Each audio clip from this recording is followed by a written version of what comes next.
I'm smiling because I just looked over as I was getting ready to hit play or record, and number 2323. So that ain't a sign. I don't know what is. um,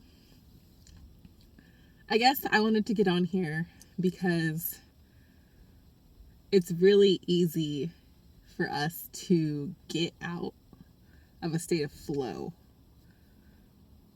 because we think that flow has to and needs to look a certain way, right? We'll try to force things. We'll try to force ourselves.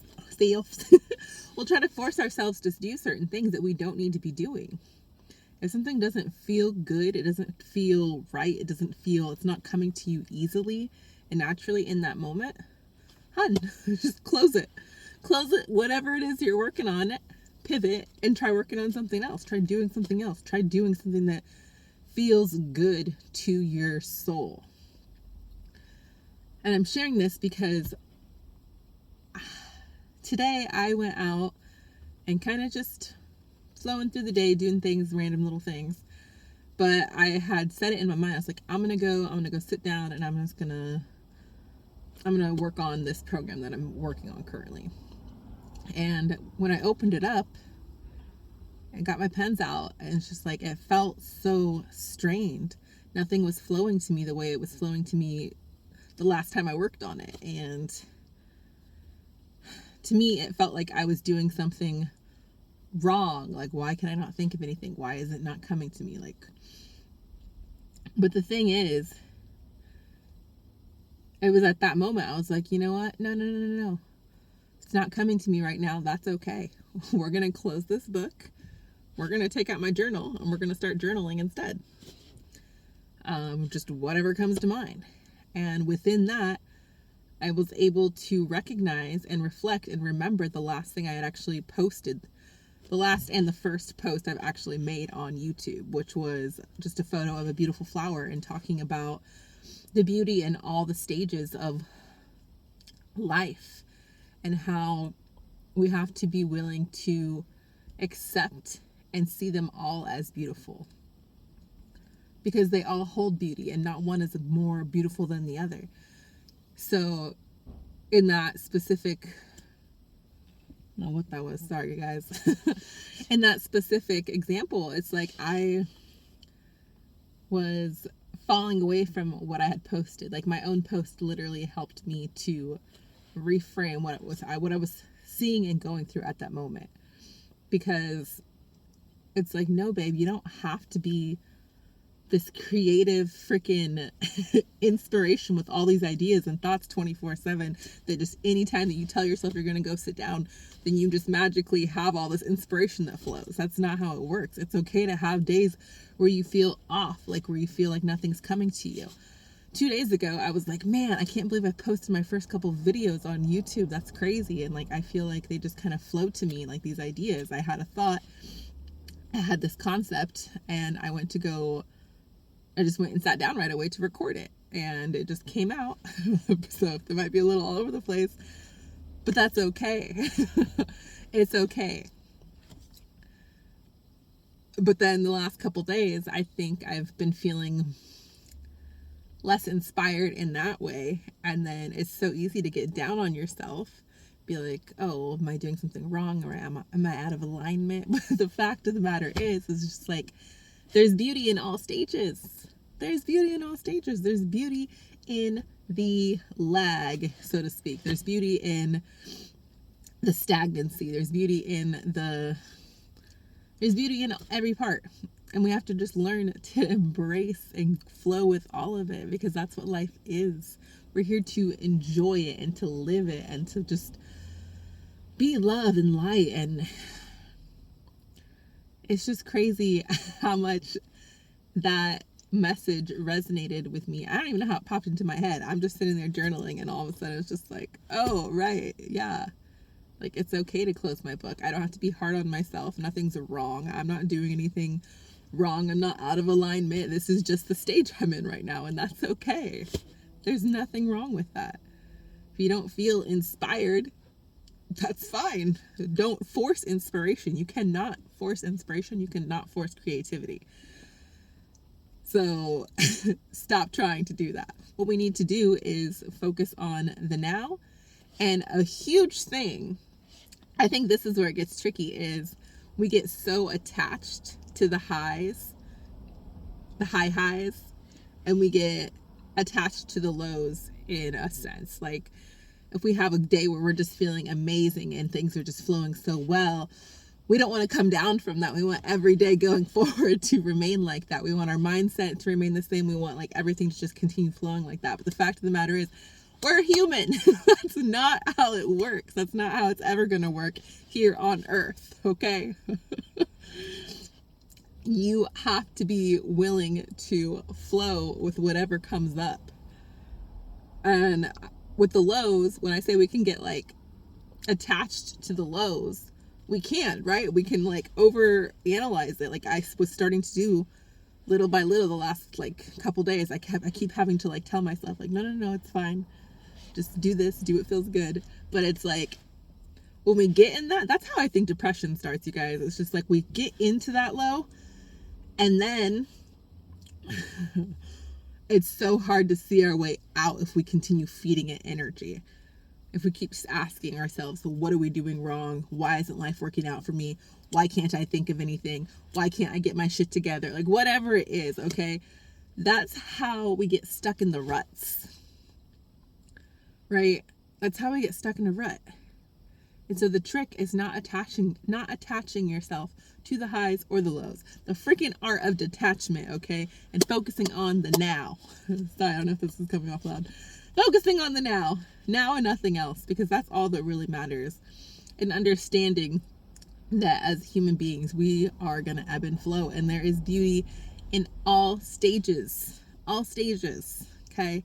The highs aren't the only parts that are wonderful. I remember I was watching this one YouTuber, and she was talking about how she had been at the beach, and she was having a sad day, and she just remembers looking up and seeing this woman just dancing on the beach and just thinking to herself like how beautiful that is, and then sitting there and reflecting and also acknowledging and realizing how beautiful sadness is, and that it is also just as beautiful as joy. And that is so true. I can definitely contest. That's not the word. Contend? Maybe contend. Whatever. You guys know what I'm trying to say.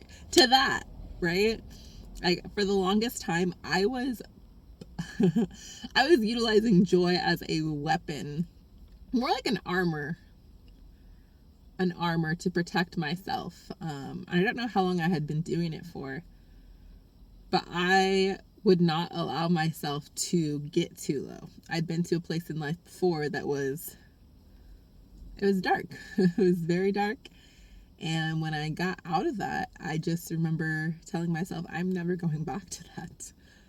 Never going back. And I think from that moment forward, I slowly over time started building up this armor of joy, and I was repressing sadness. If you guys have ever seen that movie Inside Out, I watched that movie for the first time maybe 3 weeks ago, a month ago. I don't know, time doesn't really exist.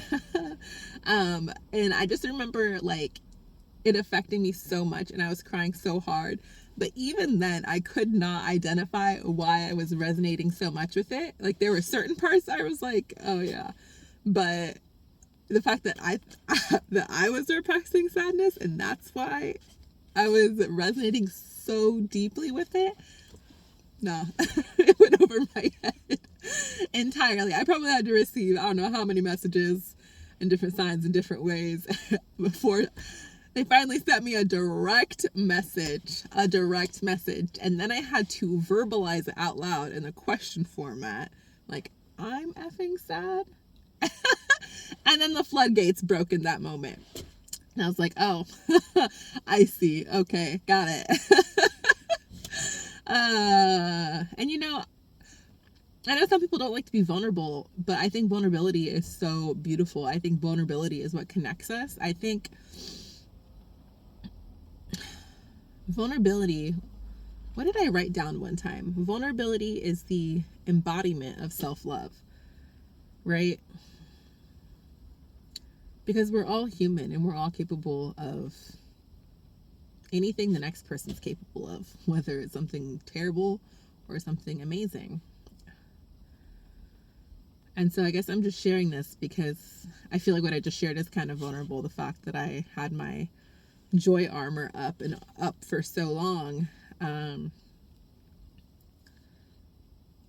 the process in which it took for me to actually finally see it. I was being triggered by one of my coworkers more often than usual from their like mopey or depressed like attitude, which is like, their day to day. But for some, which I usually have no problem with, I can, interact with them just fine. I try to lift them up, be in a great mood. But this was right before I had my breakthrough and sat in my sadness for real.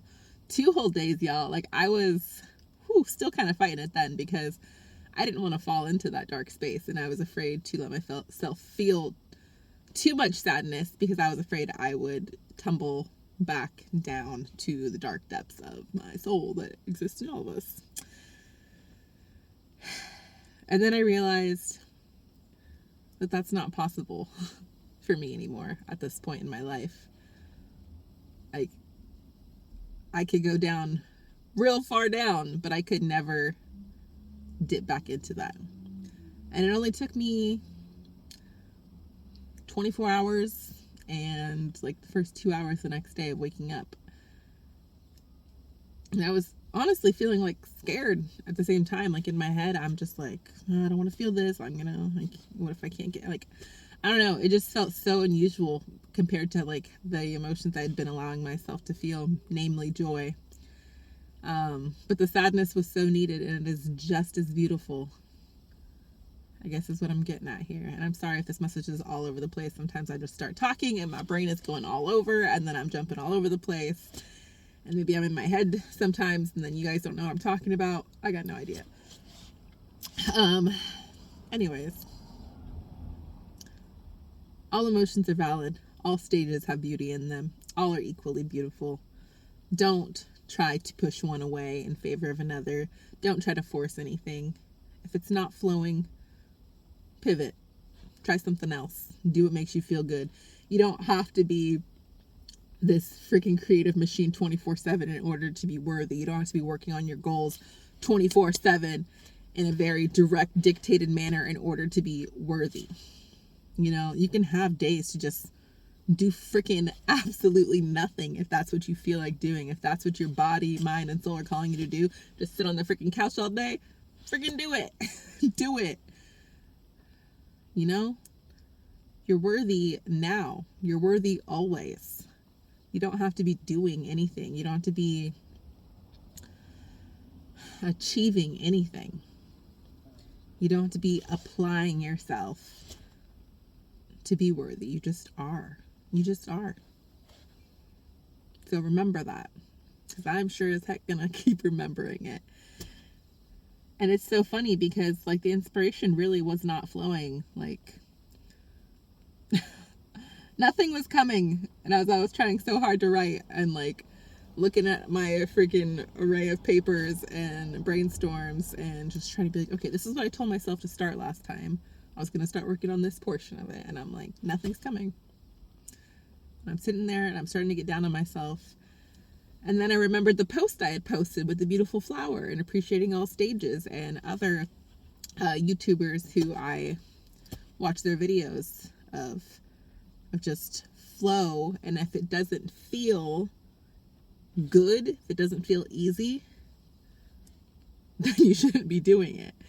So I closed my book. I closed my binder with love, with acceptance.